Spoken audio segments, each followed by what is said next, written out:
um acórdão do STJ de 2019 que diz assim, ó, eu vou ler aqui a ementa desse acórdão do STJ. Esse acórdão diz o seguinte: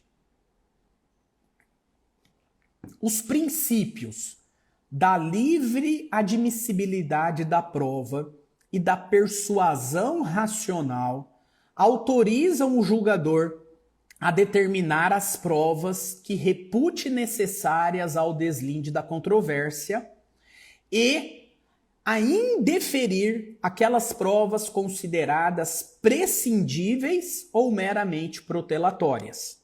Olha o que o acórdão continua dizendo. Não configura cerceamento de defesa o julgamento da causa sem a produção da prova solicitada pela parte, quando devidamente demonstrada a instrução do feito e a presença de dados suficientes à formação do convencimento do juiz. Ele se refere ao agravo interno, no agravo em recurso especial número 1.457.765 do Estado de São Paulo. Vou repetir o número. Agravo interno, no agravo em recurso especial número 1.457.765, relatoria do ministro Marco Aurélio Belize, terceira turma, julgamento do dia 19 de agosto de 2019. Por esse julgado aqui, o STJ está dizendo o seguinte: não configura cerceamento do direito de defesa o julgamento da causa sem a produção da prova solicitada pela parte, quando já está demonstrado no processo a presença de dados suficientes para a formação do convencimento do juiz.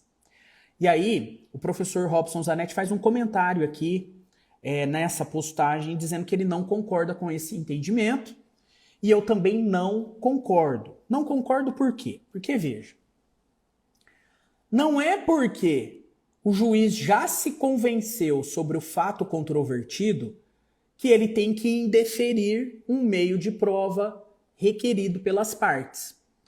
Se as partes postularam por um meio de prova que seja necessário, ou seja, um meio de prova que vai recair sobre um ponto controvertido e que é relevante, tem aptidão para provar o fato, não é porque esse fato, segundo o juiz, já está provado por um outro meio de prova que essa prova tem que ser indeferida.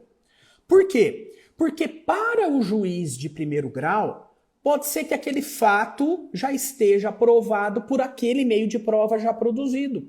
Mas para o tribunal, pode ser que não. Pode ser que o relator de um recurso de agravo, o relator de um recurso de apelação, para ele, pode ser que aquela prova já produzida seja insuficiente.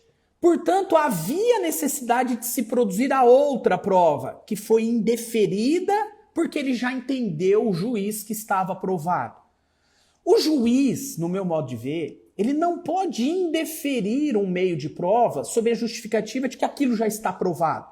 Porque aquilo pode estar provado para ele, mas não estar provado para um relator de um agravo, de uma apelação.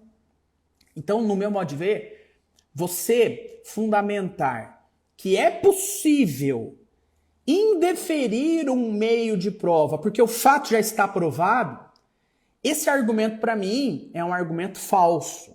Ele pode estar provado para o juiz que está indeferindo a prova, mas não estar provado para a turma ou para a Câmara, onde esse processo será reanalisado. Ou seja, o juiz não é o dono do processo. Não é só o juiz de primeiro grau que vai exercer a jurisdição. O tribunal vai exercer a jurisdição. O STJ pode exercer a jurisdição do mesmo caso. O Supremo pode exercer a jurisdição do mesmo caso. E o que pode ser suficiente para mim, como juiz de primeiro grau, pode não ser suficiente para o relator, para o vogal, para o revisor. Então é um raciocínio, no meu modo de ver, equivocado.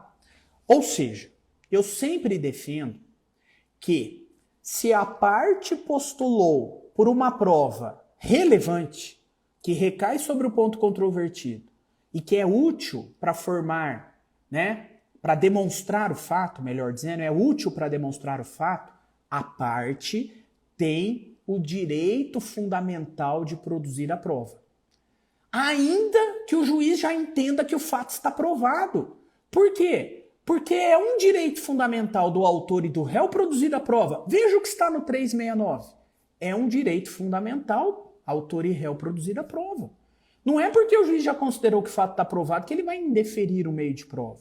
Então, com todo o respeito, a gente sempre tem muito respeito por tudo, eu entendo esse julgamento do STJ equivocado, assim como o professor Robson Zanetti, tá bom?